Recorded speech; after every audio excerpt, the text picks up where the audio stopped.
in the West Bank, and that comes off the latest round.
And now for something completely different. Forget everything you've been told by others before. Get ready for the real deal, the full story. Real talk about money, markets, life. Now, it's The Real Investment Show with Lance Roberts, presented by RIA Advisors. And good morning and welcome to this holiday edition of the Real Investment Show. Yes, it's Juneteenth. Markets are closed today, but we're actually having a 2-hour show today. Actually, this whole week we'll be doing 2 hours for you. Now, before you panic and go, oh my God, 2 hours. The last hour, we're going to take live questions and phone calls. So, save your questions. So if you have questions during the show, whatever you think of, just jot them down on a piece of paper so you don't forget, because we're all getting older now. An hour's retention is hard to do. But from the second hour of the show, we'll answer your questions live. So whatever you have, just hang on to them. We'll be monitoring our YouTube channel as well, so you can put your question on YouTube. Again, wait until the next hour to put your questions on YouTube, because by the time we get there, it'll be so far down the run, because y'all are chatty on YouTube. I mean, y'all talk about the most inane stuff on YouTube, but hey, you know what? It's all good. We appreciate it. Anyway, a couple of things this week. Of course, coming off, a continued rally in the markets over the last really several months. We've had a huge gain in the market this year, and this is now starting to improve consumer confidence. The University of Michigan Consumer Confidence Index has been rising now for the last couple of months as consumers are becoming more confident about the outlook for the future, right? And now this is partly problematic for the Federal Reserve. Again, the whole point of what the Federal Reserve wanted to do by hiking interest rates was to quell consumer confidence so they would contract spending, and that would help bring down inflationary pressures within the economy. But while consumer confidence did fall last year, along with the market and everything else, the rally this year has started to improve consumer confidence, and this isn't surprising considering that baby boomers in general and Gen X in general have about 65% of Gen Xers have money invested in the stock market. And so again, the kind of the rise in this was the premise of Ben Bernanke back in 2010 when he first launched the second round of quantitative easing. He specifically said, the reason that we're doing QE is to boost consumer confidence, which will translate into stronger economic activity. That's right, because when you feel better about the economy, you're apt to go spend some more money, right? Take a vacation, go buy a new car, whatever it is. The problem for the Federal Reserve is that stronger consumer spending is going to help pressure or keep inflationary pressures elevated. So again, one of the things that the Fed had wanted was to bring prices of the stock market down by hiking interest rates, but that really hasn't been working this year. Again, this whole flood into anything related to AI has certainly been boosting the markets. In fact, the top 7 stocks, we've talked about this before, that when you look at those top 7 mega cap stocks as a percentage of the overall market, we're now approaching back to the peak that we saw in January of 2022. So their weight in the index is near an all-time high. The question is, can they keep getting bigger? I mean, can eventually the 7 stocks just be the index? At the rate they're going, probably. But again, markets are very extended, very overbought here in the short term. And as we talked about in this weekend's newsletter, a correction is coming, right? So a correction is coming. And this will be good. This will be an opportunity to kind of get some money invested into the markets if you haven't been able to do so just yet. This rally has a tremendous number of supports directly below where we're sitting. You got the 20-day moving average, the 100-day, the 50-day, the 200-day. So a tremendous amount of support in the market for this market to pull back to kind of contract a bit, consolidate, and work off some of this more extreme overbought condition. Now, those, again, markets are closed today. So good news for today is markets won't do anything. So you don't have to worry about today. But tomorrow, different story here. But we are going to get a pullback here. Now, whether it's this week or next week or the week after, who knows? Most likely, given that we just got through quadruple witching on Friday, we've got end of the quarter rebalancing. Now, if I'm a portfolio manager and I'm running a 70-30, 80-20, 60-40 allocation, whatever my portfolio is, and it's a mutual fund, then I've got to rebalance that portfolio back to weight when I issue out my quarterly statements, or have kind of end of the quarter rebalancing. Also, end of the quarter window dressing. So there's kind of two competing forces as we go into the end of the quarter. So one side of the coin says equities are now 65% of my portfolio and bonds are 35%, so I've got to rebalance those. So I've got to sell some stocks to buy some bonds. So that's potentially going to lead to some downside pressure, theoretically, in markets when we go through that rebalancing. And there's a good bit of rebalancing that needs to be done.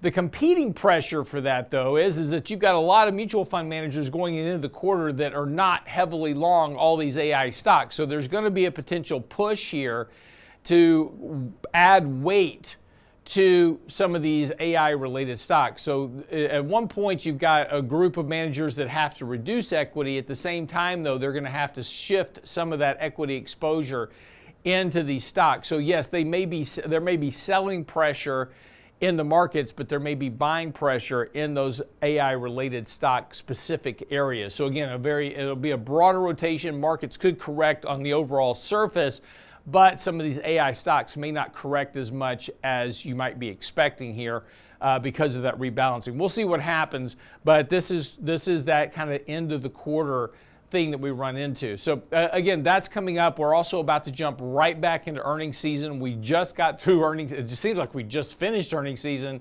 That's going to kick off here right at the beginning of July. So again, there's going to be a lot of pressures on various areas of the markets over the next couple of months that could lead to a bit of a pullback. If earnings don't come in as strong as everybody's expecting right now, that could lead to some disappointment in stocks. So again, lots of things to certainly be concerned about, but a deep market correction because of recession, that's getting pushed out much further. In fact, fears, the expectations for the onset of recession are now well into 2024, and there's a rising contingent of analysts that expect no recession at all within the next 18 months.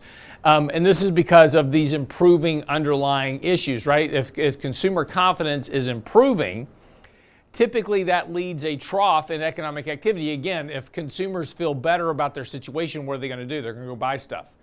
So if they start buying stuff, you're going to start seeing economic indicators improve off these lows, particularly things like leading economic indicators the manufacturing indexes, etc., should start to bottom here along with consumer confidence, and that's going to help push out that fear of recession even further. So that should also translate theoretically within the next couple of quarters into more stable earnings for companies. Again, if consumers do follow through with this if they're feeling more confident and their expectations of rising stock prices, which are over the next year are rising, which they are, that should lead to an improvement in some of this economic data. That's going to be frustrating for a lot of people that have been betting heavily on this recession idea occurring. When you start to see that data trough and start to turn up, that's going to push that recession fear further out. And so this is going to be that dichotomy that we're dealing with. As we talked about before, the market tends to lead the economic data because it's a function of psychology, right? It's a function of confidence. It leads improvements in the economy because it is a coincident indicator of improving confidence. So this is the challenge that we face as investors. Anyway, lots of stuff to get into this morning. I know it's a holiday for you, but when we come back from the break, we'll get into that. And remember, at the top of the hour, we'll start taking your calls and questions right here live on the show as well. So stick around. More of the Real Investment Show coming right up.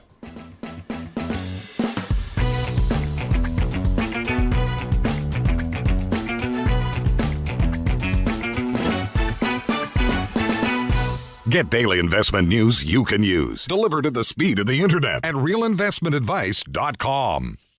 Oh, Red, I declare, I plumb missed that candy coffee. Whatever am I gonna do? Don't you worry, little darling. We'll watch it again on our YouTube channel. Why, Red, I never. The Real Investment Show YouTube channel has all of our past presentations, from Candid Coffee and Lunch and Learn to special topic discussions, and all of our live show recordings preserved for you. Subscribe now to the Real Investment Show YouTube channel, or look for the link on our website at realinvestmentadvice.com. Hi, Lance Roberts here. If you're like most people, your 401k plan represents the bulk of your retirement assets. And unfortunately for many, managing your 401k plan can be difficult. There's so many choices, so many things to consider. With just a quick email, a couple of questions, you can put RIA advisors to work for you managing your 401k plan. Get started right now at the website, realinvestmentadvice.com, or simply call our toll-free number, 855-RIA-PLAN, or again, simply online at realinvestmentadvice.com. Health and financial security touches everyone within your organization.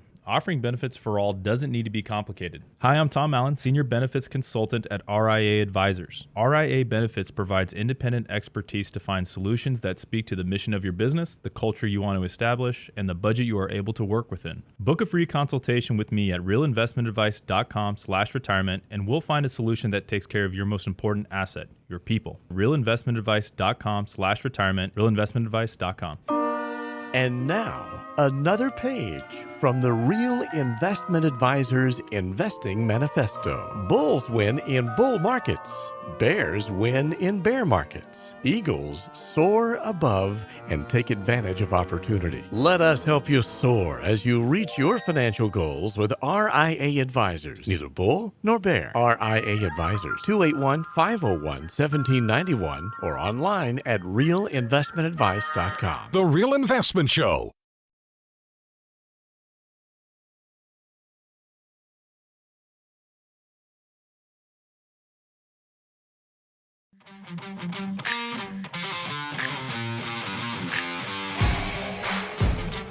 So if you live in Texas, it's been hot as lately. And I was driving in this morning, and they had the news person on, and they're talking about, and they had the weather person come on. I guess you can't call them weather ladies, weather woman anymore. There was a female. Anyway. Never can tell. Yeah, but no, that's true. Anyway, so came on to talk about the heat, and she said we have an extreme heat warning in Texas, and it'll end in a couple of days. It'll cool off. We'll be in below 100 later this week. First of all, we're just preheating, right? We're just getting ready for August. It's right around the corner, so Texas definitely started to heat up. But I can guarantee you that they're right, because I went running this weekend, and this is the time of the year to get out and run outside, and And it was hot. I got back from running and it looked like literally I had just gotten out of the swimming pool. It was just drenching hot. But it's just again, it's going to be hot here in Texas for the next couple of days. But we're supposed to get a little cooling break over the next couple of days. So, but the one good thing about this, at least you can guarantee nobody's going to be waiting in the backseat of your car to kill you. So this will be There's that. there is that. It's one of those things like, why didn't you roll the windows down for him? So, all right, couple of things. There's a new Alzheimer blockbuster drug that's coming out. I just can't remember when. So, one of the things... Just let that one lie there. You don't have to fill in for jokes. You can just let them go. It's okay. It's all right. Don't help. You're that person at the party that tells the punchline to jokes when somebody's trying to tell a joke. I forgot. Exactly. Stand over there and produce. That's all your job is. Do your job. All right. As I was saying before, one of the things about this market is that as opposed to when I was growing up, when I was growing up, there was a gentleman that lived down the street, and he was the only guy in the neighborhood that got the Wall Street Journal. And you would see him walk down, he'd come out of his house in the morning and he'd walk down to the end of the driveway in a pair of house shoes and a robe, and he'd pick up his Wall Street Journal, walk back into his house. And he was the rich guy in the neighborhood. And he was the one that had a stockbroker, and it was kind of a thing of awe back then. Growing, it's like, wow, he has a stockbroker. But he was investing in stocks. But that was a rarity, right? I grew up in a small town, so it was particularly notable if somebody was investing in the stock market back then. But it's a very different attitude. You get the Wall Street Journal, and you're looking at data that's 2 or 3 days old in some cases. On earnings or whatever's going on in the market. So, General Electric would come out and they would beat earnings by a penny or miss earnings by a penny. Nobody cared, right? It's like, okay, because that wasn't that important. Were earnings growing, right? Were they heading in the right direction? How was the profitability of the company? Those were the things that mattered back then. The average holding period for stock back in the 70s and 80s was about 6 years. On average. So fast forward to today, a couple of generations later, and we now have everything online, and everything is immediate, and we have news flow that impacts us in our decision making on a moment by moment, second by second basis. And I was actually talking about this weekend at a podcast, and if you want to be a better investor, turn all that stuff off during the day. In the heat of the moment when the markets are open, if you want to be a better investor, focus on the balance sheets, the income statements, focus on your discipline, focus on your strategy. Turn all the news stuff off during the day. What happens from one moment to the next, during the trading day means nothing for a company long term. If you're truly a long-term investor and you're buying value and you're buying companies that are performing over the long term, what happens today or tomorrow is irrelevant. Now, if you're day trading, that's all that matters. None of the other stuff matters. It doesn't matter whether the company even makes money or not. It doesn't matter if you're day trading stock, because all you're trading is the news flow, right? Stock's up today because of a piece of news, stock's down tomorrow, or you're just trading price data. That's all that matters. Fundamentals don't matter if you're day trading stocks. You just trade the momentum and the price action. So it's all about technicals. But if you are truly investing, what happens during the day is irrelevant, so turn it off. If you're checking your portfolio more than once a month, you're really hurting yourself, because you're going to be making decisions on short-term price movements that has nothing to do with long-term outcomes of your stock. But this is what the market has trained us to do. This is what we've been taught to do over the course of the last 2 decades because of this invention and integration of the internet into the financial world. And so now we're checking our portfolio every day. Why?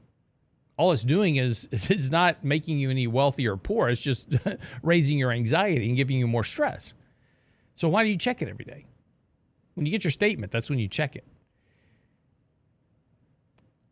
And that's hard to fathom, but you'll truly be a better investor over time because you won't be so ratcheted to these daily price movements that ultimately may mean nothing to the long-term profitability of a particular position. But it's challenging. But I thought it was interesting because there was a article in the Wall Street Journal called "Boomers Got Hooked on Stocks." When it comes to investing, older Americans can't quit their stock market habit. I can't quit you. Nearly 2/3 of U.S. adults aged 65 or older own equity through individual stocks, mutual funds, or retirement savings accounts, according to an April survey by Gallup. That is up from roughly 50% of Americans in the same age cohort before the 2008 financial crisis, and it's the only age group to see stock ownership rates rise over that period.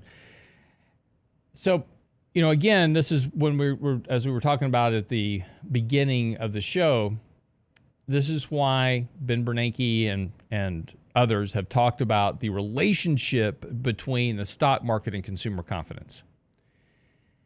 So many boomers now, Gen Xers as well, have exposure to stocks that the movements of the markets dictate and reflect spending habits.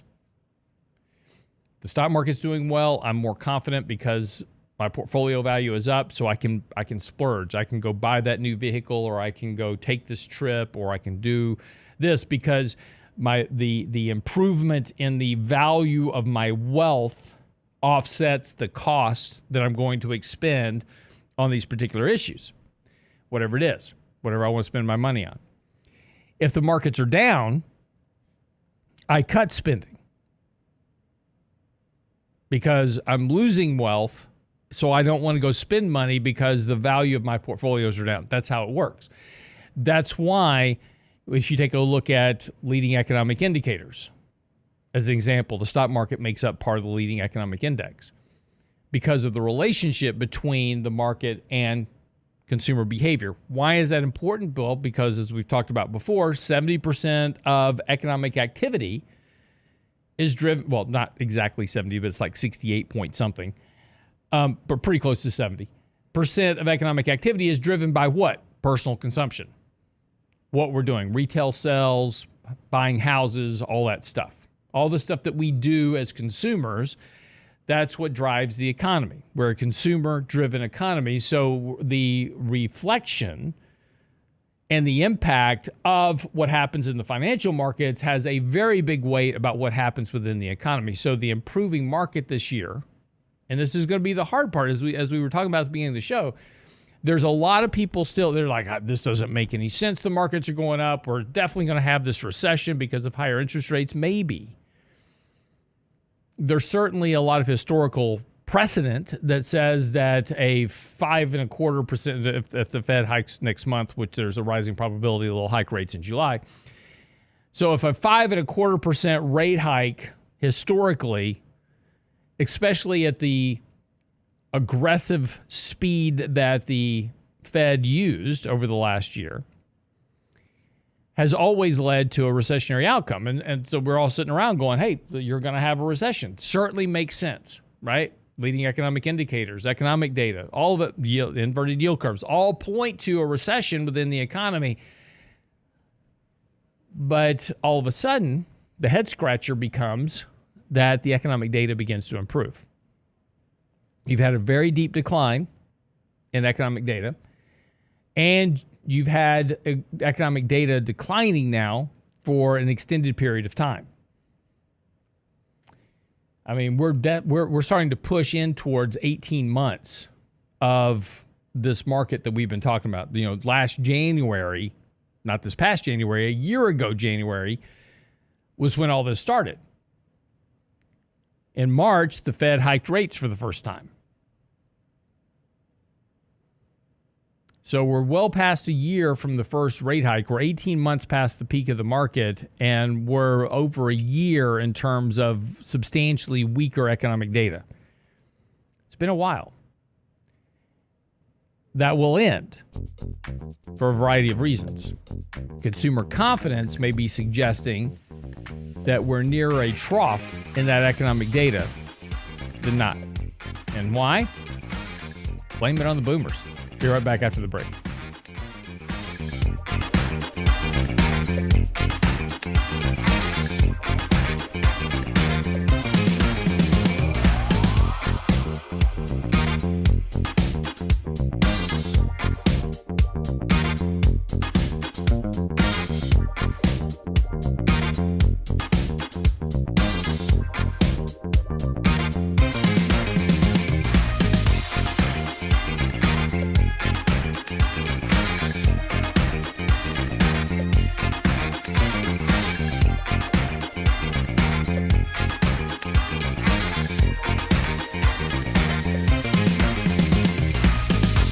The Real Investment Advice blog. It's required reading for the informed investor. Catch it today at realinvestmentadvice.com.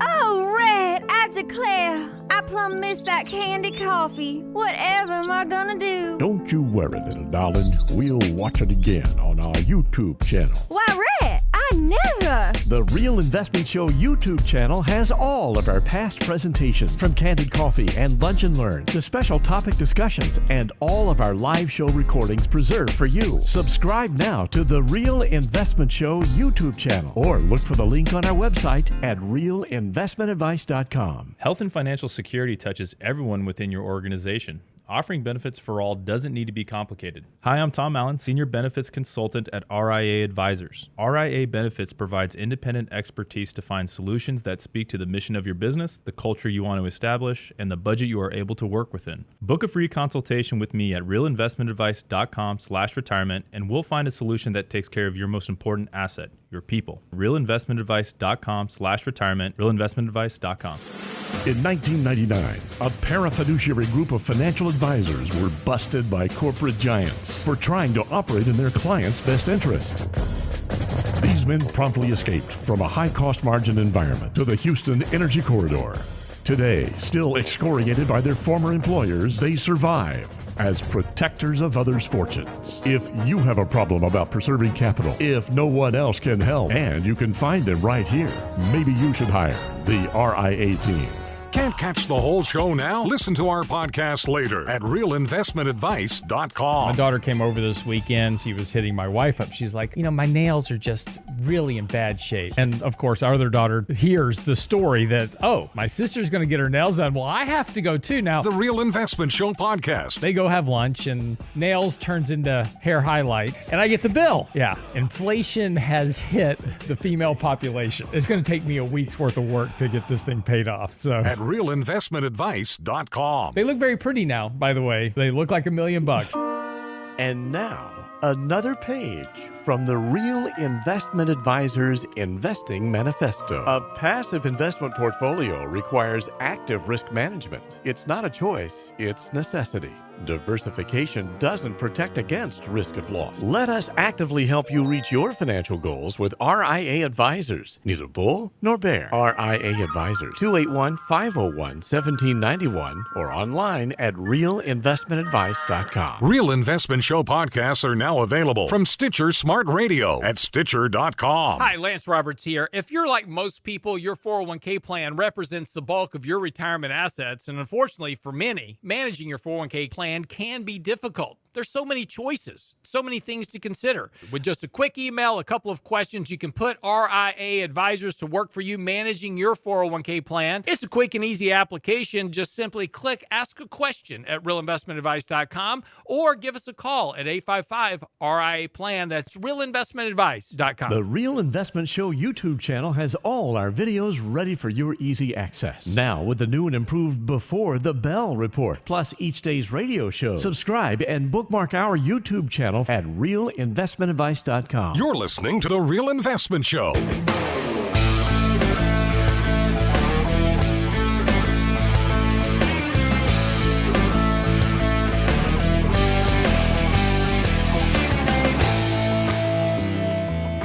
and welcome back to the show this morning. So if you're watching the show, coming up at, well, it's 6:30 here, depending on where you are in the country.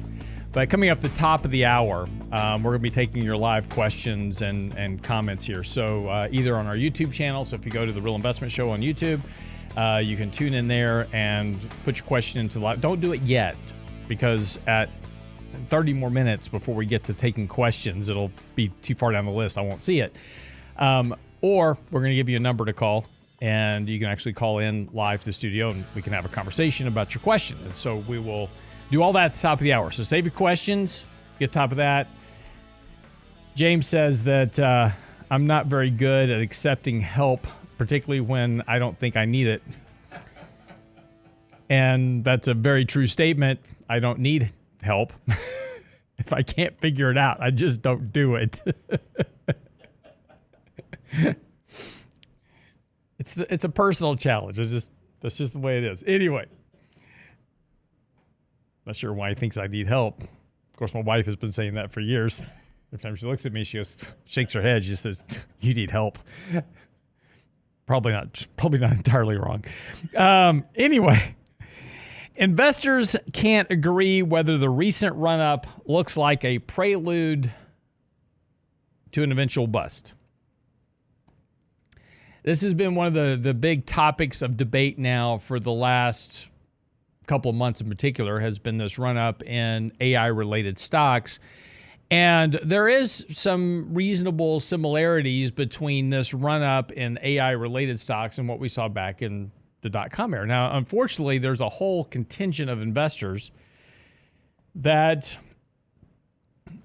were not of age to invest back in the late 90s. And, you know, you're now talking 23 years ago, 24 actually, if you're talking about 1999. So there was a whole group of people. There's actually a group of people investing today that weren't even born in 1999. That's kind of really hard to believe. And when you're my age, you're going, that's just really hard to believe. But there are investors that are in this market that didn't make their first investment until after President Obama was elected to office. So they haven't seen a lot of the history that others have witnessed, especially us old folks. And so when you start talking about precedents and looking for market similarities, et cetera, and you start talking about the dot-com bust, a lot of people just don't have any concept of what that was. They didn't experience it. In fact, there's investors today that really didn't experience the financial crisis, right? Because they were only 13, 14 at the time, so they weren't making their first investment till after the financial crisis. So all they've seen in terms of a market dynamic is just a market that goes up because of liquidity. And this has been part and parcel of the reason why there's a rising contingent of investors that don't care about fundamentals. They don't care about the economic data. All they care about is what the Fed does. And that's really what has been what's driving the market now for the last couple of years in particular, has been this focus on the Fed. I mean, just think about last year. All we did was one meeting to the next. What is CPI going to do? Because what's the Fed going to do? Nothing else really mattered. It just mattered whether or not CPI was going up or down, or whether the Fed was hiking rates or not. And the whole thing was based on the premise of, oh, the Fed's going to pause. And if they pause, what was the important thing about them pausing? Was it really the fact that they just weren't going to hike rates anymore? No. The reason that everybody was so hung up on this Fed pause was because once they pause, that means what? That the next step is cutting rates and going back to QE. More liquidity. If we have more liquidity, the market goes up, right? Because again, that's all that many investors today in the markets understand. That's all they've ever seen is just the Fed doing QE and liquidity. So that's completely normal to them. Fundamentals, who cares? Company makes earnings, makes money, who cares? Doesn't matter. Got liquidity or not? That's all that matters. Money's got to go somewhere, is the thesis. But for those of us old timers that do actually remember the dot-com era, there is a lot of similarities. Back in the late 1990s, it was the internet was going to change the world. It was going to increase productivity. It was going to create these jobs, and it was going to create an unfathomable increase in the earnings potential of companies, of what can be done. I mean, think about it. Probably even more so than AI, the internet created income opportunities, in theory, that never previously existed. Right? All of a sudden, I can be a very small little one-man shop in the midst of Duluth and have access to sell my products everywhere in the country, or world, actually. I didn't have to have stores all over the country. I just needed one. I could work out of my house as long as I could do stuff in my garage, box it up, and ship it out, right? That was the beauty of the internet. All of a sudden, it gave small businesses the potential to compete just like every big company at the time. All they needed was an internet site, a website. And so the internet did change a lot of things. It absolutely created opportunities that never existed before.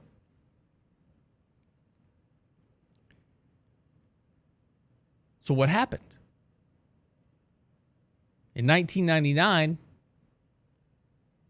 stocks were just ramping up. And in fact, when we got into the third and fourth quarter of 1999, stocks were literally going parabolic. They were literally going straight up. And the belief was this was only the beginning. In fact, in March of 2000, Jim Cramer came out with his list of 10 stocks that were going to change the next decade. Starting in April, it all fell apart. By the end of 2002, that list of 10 stocks was gone. Most of the companies have been acquired at a few cents or a few dollars of value. Some have gone bankrupt. Companies like World Crossing, etc., had massive scandals in the old internet space, Enron, WorldCom, etc. So what happened? The internet did change the world. Right? It changed everything. Everything, think about your life today.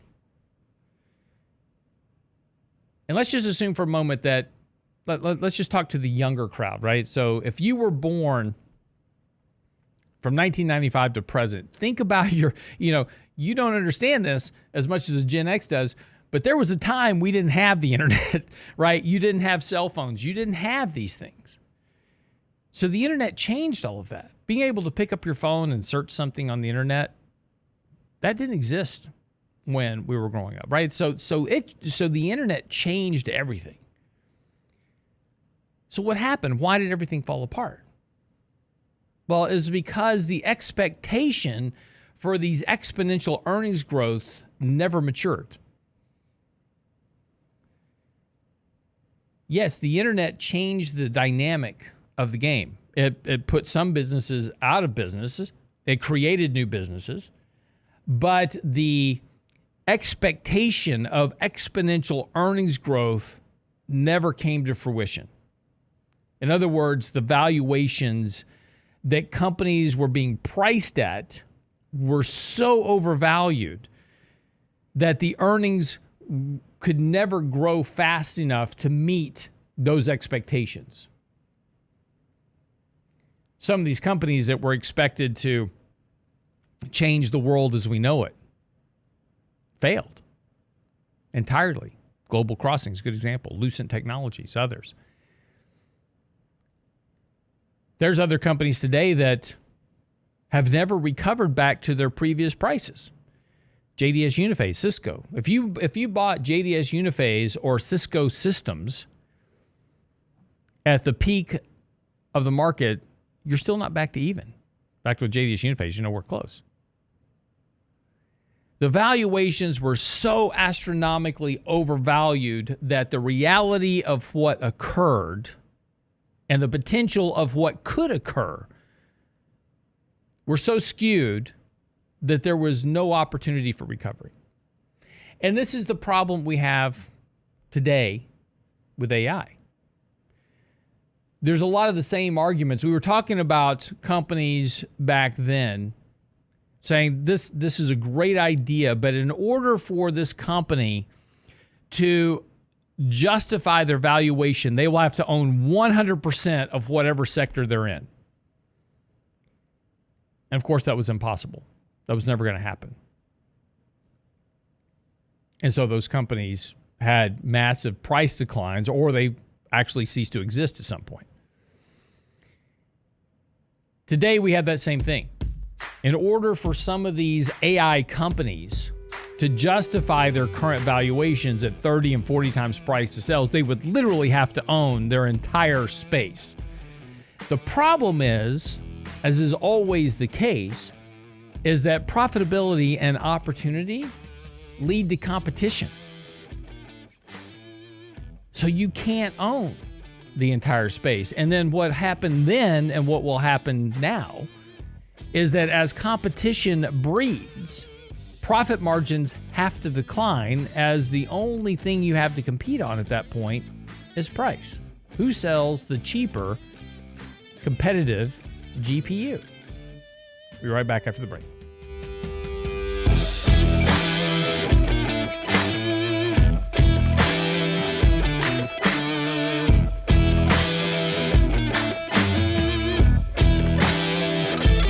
Get daily investment news you can use, delivered at the speed of the internet at realinvestmentadvice.com. Oh, Red, I declare, I plumb missed that candy coffee. Whatever am I gonna do? Don't you worry, little darling. We'll watch it again on our YouTube channel. Why, Red, I never. The Real Investment Show YouTube channel has all of our past presentations, from Candid Coffee and Lunch and Learn to special topic discussions, and all of our live show recordings preserved for you. Subscribe now to the Real Investment Show YouTube channel, or look for the link on our website at realinvestmentadvice.com. Hi, Lance Roberts here. If you're like most people, your 401k plan represents the bulk of your retirement assets, and unfortunately for many, managing your 401k plan can be difficult. There's so many choices, so many things to consider. With just a quick email, a couple of questions, you can put RIA advisors to work for you managing your 401k plan. Get started right now at the website, realinvestmentadvice.com, or simply call our toll-free number, 855-RIA-PLAN at realinvestmentadvice.com. Small businesses are now being challenged by the lack of employees and how to attract and recruit the best employees. To get the better employee, you'll have to offer a better package. Hi, I'm Tom Allen, RIA Advisors Retirement Plan Consultant. Don't assume a 401k plan is too costly or complicated for your small business to offer. Let us show you how to make the most of an affordable and effective plan that will deliver true value for your business and your employees. Call me toll-free at 855-RIA-PLAN or online at realinvestmentadvice.com. That's realinvestmentadvice.com. And now, another page from the Real Investment Advisors Investing Manifesto. Manage risk and volatility rather than trying to manage gains. You don't have to be right all the time. Long-term investing success is a 70% gain. Let us help you reach your financial goals with RIA Advisors. Neither bull nor bear. RIA Advisors, 281-501-1791 or online at realinvestmentadvice.com. The Real Investment Show.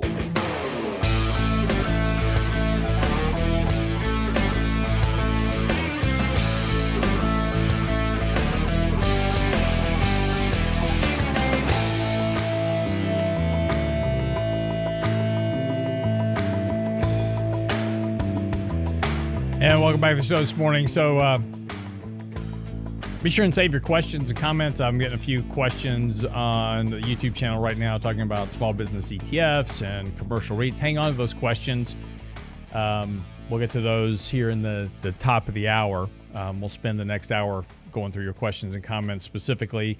And I'm also going to give you a phone number, so if you want to call into the show live and ask your questions, we can have a conversation about it. You'll be able to do that as well. So stick around, have a pen handy for the phone number, and we'll get that to you at the top there. I give it to you now, but one of you idiots will call me. Right? So you get it at the top of the hour, so you be patient. Anyway. So just talking a little bit about the AI boom and what kind of there's a lot of similarities between what's happening now and what happened back in the late 90s. Now, I'm not saying that this is all going to crash. And I'm not saying we're going to have another repeat of the dot-com era. But given the expectations, there is certainly the risk of that, because in a lot of cases, these valuations in these companies far exceed even the most optimistic outlook for earnings growth. But the problem is we have the same type of valuation problem throughout the entire market. Right? There's a lot of companies that are just old, stodgy, slow growth businesses that trade at multiples far beyond their underlying value. When you and we've talked about these before, is that, as a value investor, when you're thinking about, owning a company and you start looking at a company, say like Procter and Gamble, right? It's a good example. Here's a company that trades at over 4 times price to sales. They don't grow earnings fast enough every year to justify that valuation. So it's problematic. At some point, those valuations are going to have to align. But this has been a function of all this liquidity. Another company like, say, Coca-Cola, as an example. Great company, nothing wrong with it. Companies trading at a price level higher than it was at the peak of the market in March of 2020. Currently trades at almost 7 times price to sales. And this is a company, again, that grows earnings. Their sales growth over the last 5 years has been 3.5%. To grow earnings at 2 times price to sales, you need about a 20% sales growth every year. Revenue growth needs to be increasing by 20% a year just to maintain a price to sales ratio of 2. And here's a company growing at 3.5.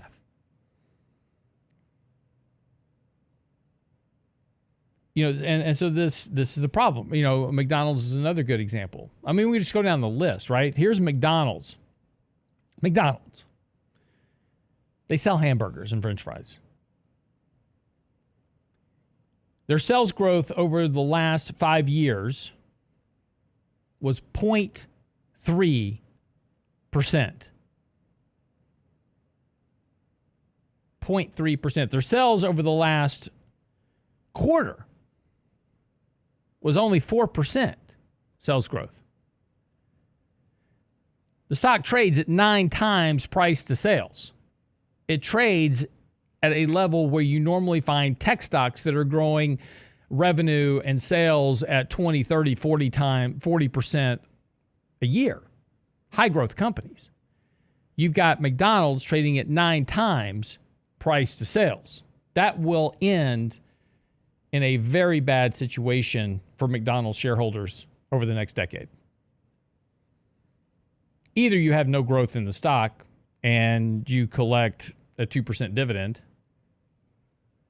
or you're going to have a price correction to reflect true valuation.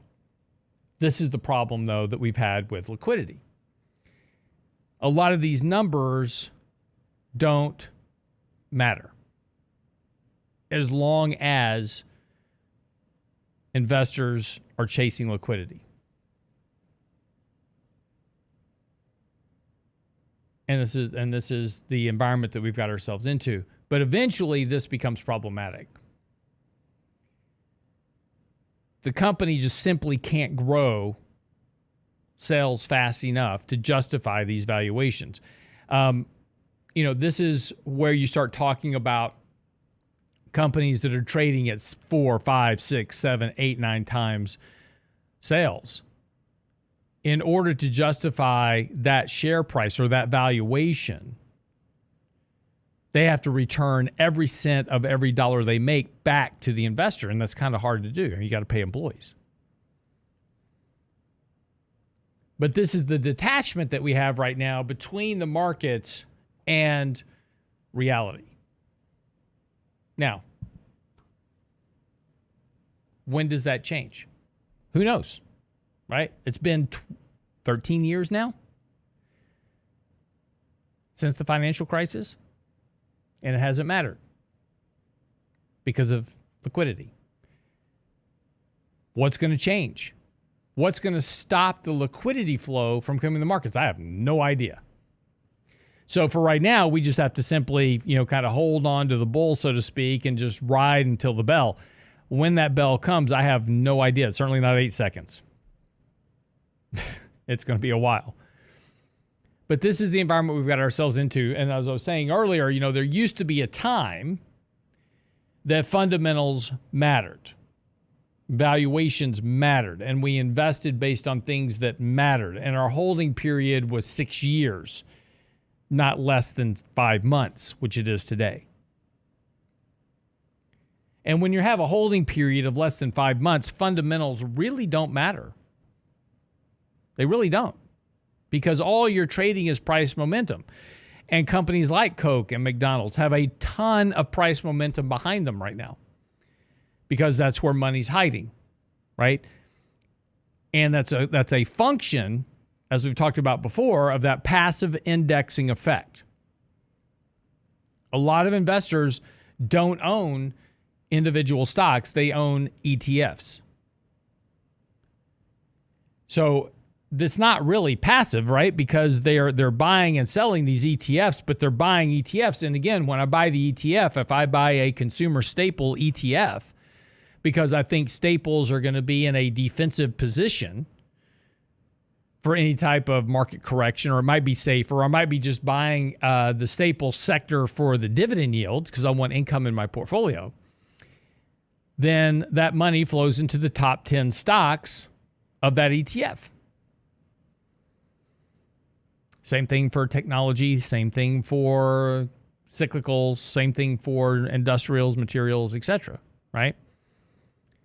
Whatever the largest holdings in those ETFs are going to get the cash flows.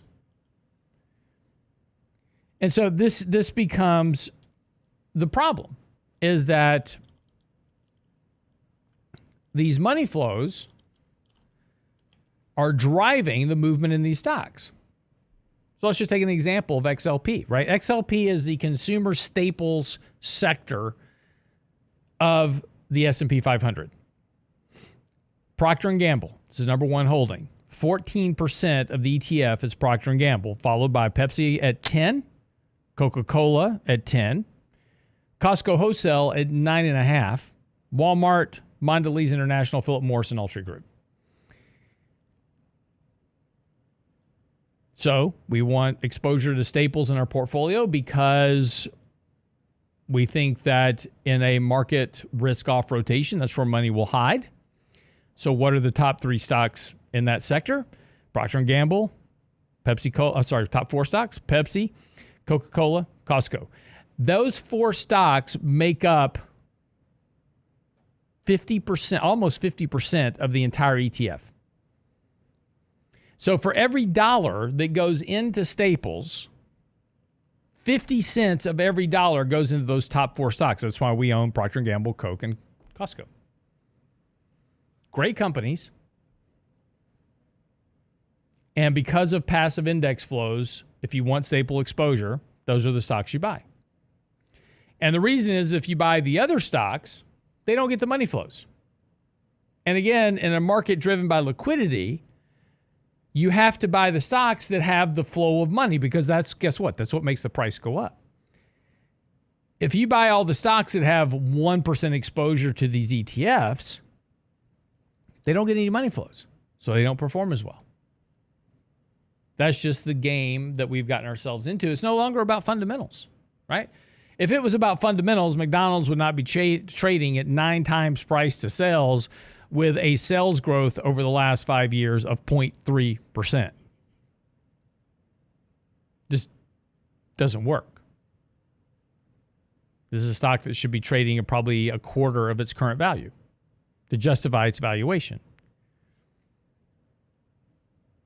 But again, we're in a liquidity-driven market. Okay. Coming up, top of the hour, we're going to take your phone calls. Here's the number, 281-558-5738. That's 281-558-5738.